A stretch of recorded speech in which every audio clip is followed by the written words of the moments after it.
Welcome to Indian exam shorts. आज हम बात करेंगे इंडियन काउंसिल्स एक्ट 1909 की। इस लेक्चर के रेफरेंस सोर्सेज हैं Indian polity by M Laxmikanth 8वां एडिशन और घटना चक्र पॉलिटी रिव्यू 2026। अब बात करते हैं इंडियन काउंसिल्स एक्ट 1909 की। इसको आप मोर्लेमेंटो रिफॉर्म्स के नाम से भी जानते होंगे।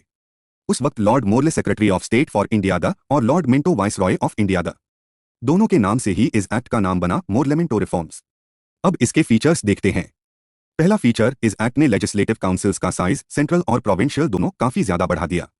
सेंट्रल लेजिस्लेटिव काउंसिल में मेंबर्स की संख्या 16 से बढ़कर 60 हो गई। प्रोविंशियल लेजिस्लेटिव काउंसिल्स में मेंबर्स की संख्या यूनिफॉर्म नहीं थी, मतलब हर प्रोविंस में अलग अलग थी। दूसरा फीचर, सेंट्रल लेजिस्लेटिव काउंसिल में ऑफिशियल मेजॉरिटी को रिटेन किया गया, मतलब वहां गवर्नमेंट का कंट्रोल बना रहा। लेकिन प्रोविंशियल लेजिस्लेटिव काउंसिल्स को नॉन ऑफिशियल मेजॉरिटी अलाउ कर दी गई। तो ये एक डिफरेंशिएशन था सेंट्रल और प्रोविंशियल के बीच में। तीसरा फीचर, इस एक्ट ने दोनों लेवल्स पर लेजिस्लेटिव काउंसिल्स के डिलिबरेटिव फंक्शंस को एनलार्ज किया। जैसे कि मेंबर्स अब सप्लीमेंट्री क्वेश्चंस पूछ सकते थे, बजट पर रेजोल्यूशंस मूव कर सकते थे और ऐसी ही कई एक्टिविटीज अलाउ हो गई थी।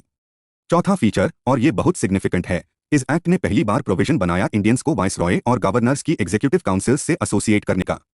और इस कॉन्टेक्स्ट में एक नाम याद रखना जरूरी है, सत्येंद्र प्रसाद सिन्हा। ये पहले इंडियन द जो वाइसरॉय की एग्जीक्यूटिव काउंसिल में शामिल हुए। उन्हें लॉ मेंबर के रूप में अपॉइंट किया गया था। पांचवा फीचर, और ये सबसे कंट्रोवर्शियल पॉइंट है, इस एक्ट ने मुस्लिम्स के लिए कम्युनल रिप्रेजेंटेशन का सिस्टम इंट्रोड्यूस किया, जिसमें सेपरेट इलेक्टोरेट का कॉन्सेप्ट एक्सेप्ट किया गया। इसका मतलब ये था कि मुस्लिम मेंबर्स सिर्फ मुस्लिम वोटर्स द्वारा हाई इलेक्ट किए जाएंगे।